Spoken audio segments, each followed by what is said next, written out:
మమ్మల్ని మిక్కిలిగా ప్రేమించిన మా పరలోకపు తండ్రి, నీ ఘనమైన ఉన్నతమైన శ్రేష్టమైన నామమును బట్టి నీకు కృతజ్ఞతాస్తుతులు వందనాలు చెల్లిస్తున్నాము.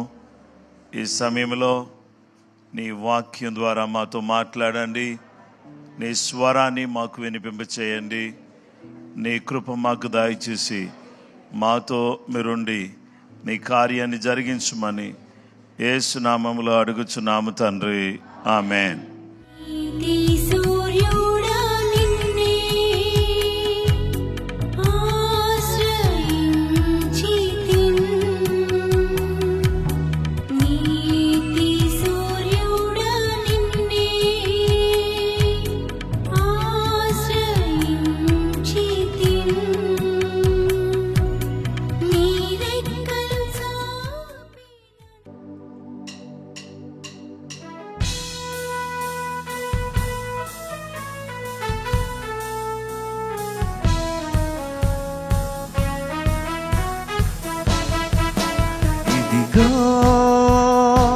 దేవుని గొర్రె పిల్ల, ఇవేగా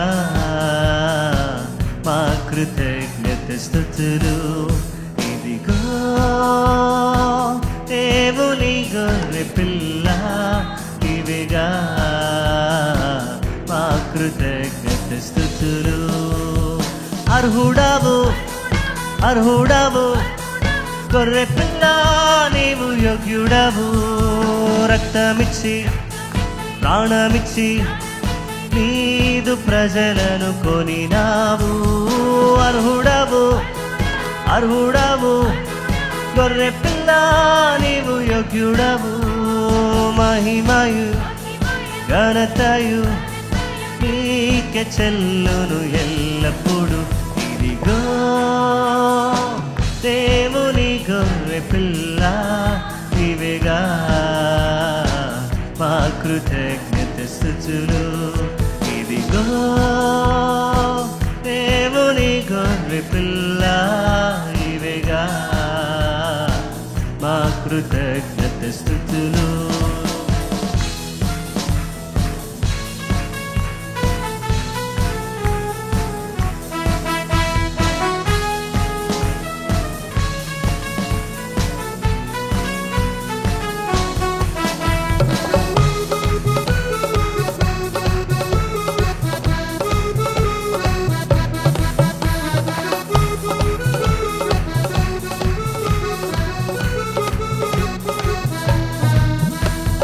పాపమునంతా పోగొట్టి ప్రాచీన స్వభావము తొలగించి, పాపమునంతా పోగొట్టి ప్రాచీన స్వభావము తొలగించి, సిలువా శక్తితోనే నూతన జీవులుగా మార్చెను.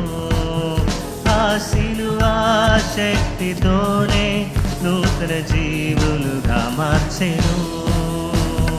అర్హుడవు అర్హుడవు గొర్రె పిల్ల, నీవు యోగ్యుడవు. రక్తమిచ్చి ప్రాణమిచ్చి నీదు ప్రజలను కొనినావు. అర్హుడవు అర్హుడవు గొర్రె పిల్ల, నీవు యోగ్యుడవు. మహిమయు ఘనతయు నీకే చెల్లును ఎల్లప్పుడు. ఇదిగో దేవుని గొర్రె పిల్ల, ఇవేగా మా కృతజ్ఞత స్తుతులు. ఇదిగో దేవుని గొర్రె పిల్ల, ఇవేగా మా కృతజ్ఞత స్తుతులు.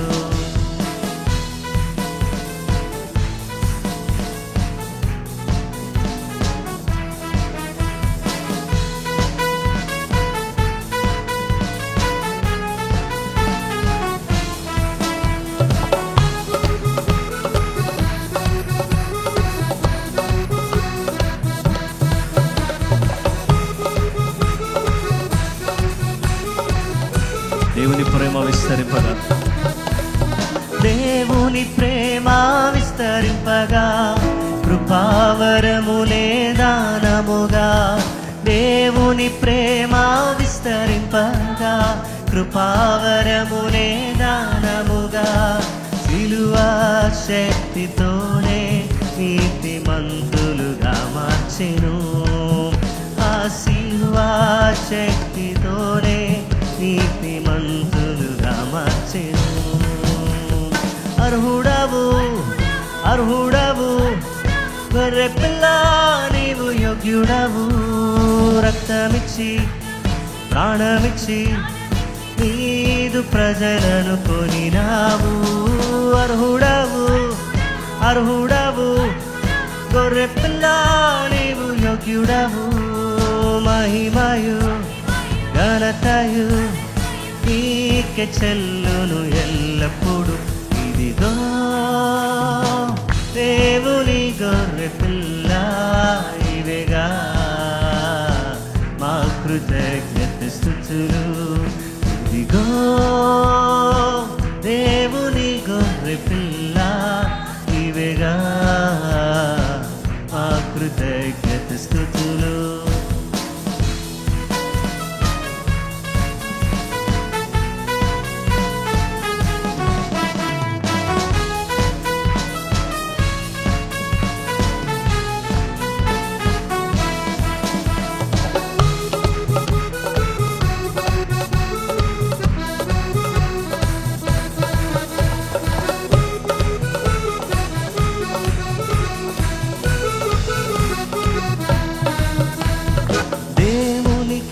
ఒక రాజ్యముగా యాజకులనుగా చేసితివి. దేవునికి ఒక రాజ్యముగా యాజకులనుగా చేసితివి.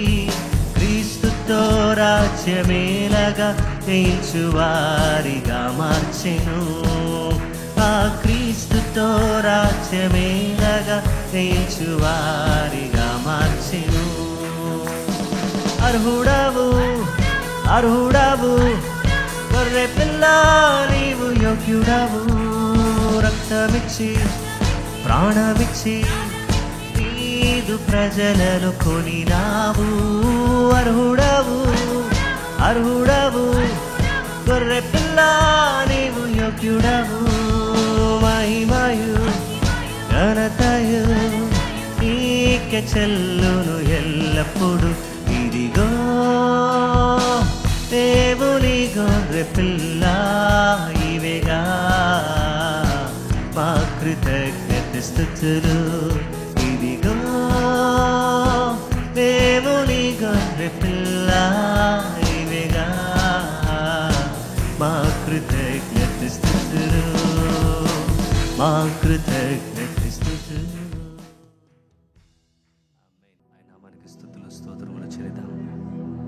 ఆరాధన చేద్దాం. హల్లెలూయా హల్లెలూయా.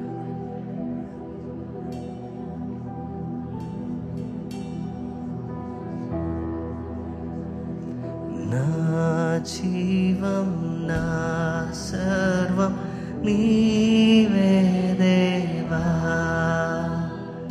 నా జీవం నా సర్వం నీవే దేవా.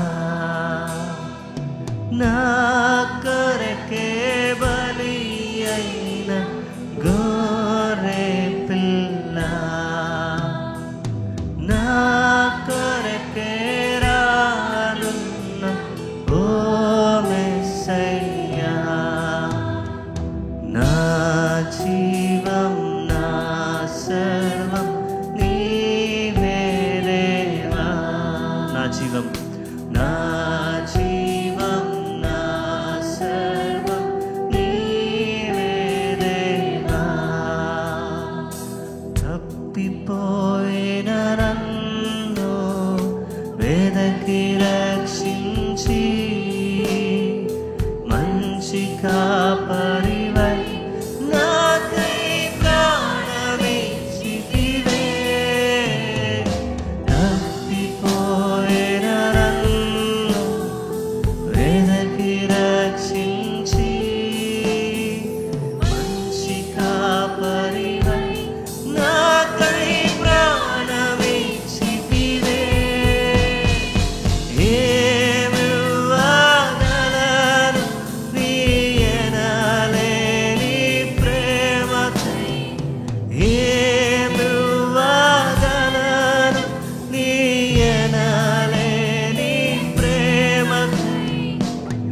విరిగి నలిగిన హృదయమే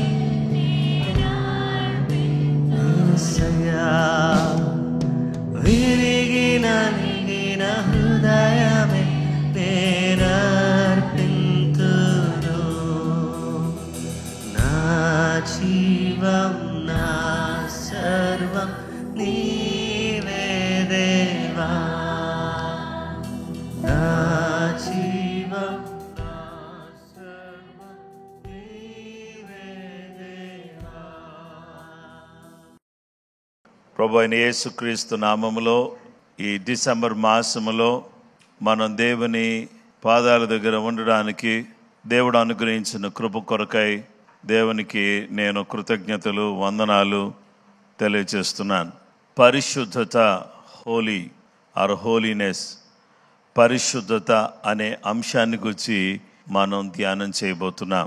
ఎల్ ఖదోష్ అనేటటువంటి అంశాన్ని మనము ఈరోజు ఆలోచన చేయబోతున్నాం. ఎల్ ఖదోష్ అనేటటువంటి అంశాన్ని మనం ధ్యానం చేయబోతున్నాం. ఎల్ ఖదోష్ అనగా ద హోలీ గాడ్ అని అర్థం. కాబట్టి దేవుని వాక్యాన్ని మనం చూస్తే ఎల్ ఖదోష్ అనగా పరిశుద్ధ దేవుడు, ద హోలీ గాడ్, పరిశుద్ధ దేవుడు అనే అంశాన్ని ఈరోజు మనం దేవుని వాక్యములో నుంచి ధ్యానం చేయబోతున్నాం. నిర్గమకాండము 3వ అధ్యాయము 5వ వచనాన్ని మనం అందరం కూడా చూద్దాం. అందుకాయన దగ్గరకు రావద్దు, నీ పాదముల నుండి నీ చెప్పులు విడువము, నీవు నిలిచి ఉన్న స్థలము పరిశుద్ధ ప్రదేశము అనెను. Then he said, do not draw near this place. Take your sandals off your feet, for the place where you stand is holy ground. దేవుడైన యెహోవా మోషేతో మాట్లాడుతున్నాడు. మండుచున్న పొదలో నుంచి దేవుడు మోషేతో మాట్లాడుతూ మోషేతో ఏం చెప్పాడంటే, మోషే దగ్గరకు రావద్దు, ఆ పొద మండుచున్నది కానీ కాలిపోవట్లేదు, కానీ ఆ వింతేంతో ఏంటో చూద్దాము అని మోషే దగ్గరికి వెళుతున్నటువంటి సమయంలో జీవము గల దేవుడు ఏమన్నాడంటే, దగ్గరకు రావద్దు, నీ పాదముల నుండి నీ చెప్పులు విడువము అని చెప్పాడు. కాబట్టి దగ్గరకు రావద్దు, నీ పాదముల నుండి నీ చెప్పులు విడువు అని దేవుడు అడిగాడు. మనం అందరం కూడా ఏం చేయాలి అని అంటే, మన పాదముల నుండి మన చెప్పులు తీసివేస్తే మనం యేసయ్య దగ్గరకు లేక దేవుని దగ్గరకు చేరుకోవచ్చు అనే విషయం ఇక్కడ మనకు కనబడుతుంది.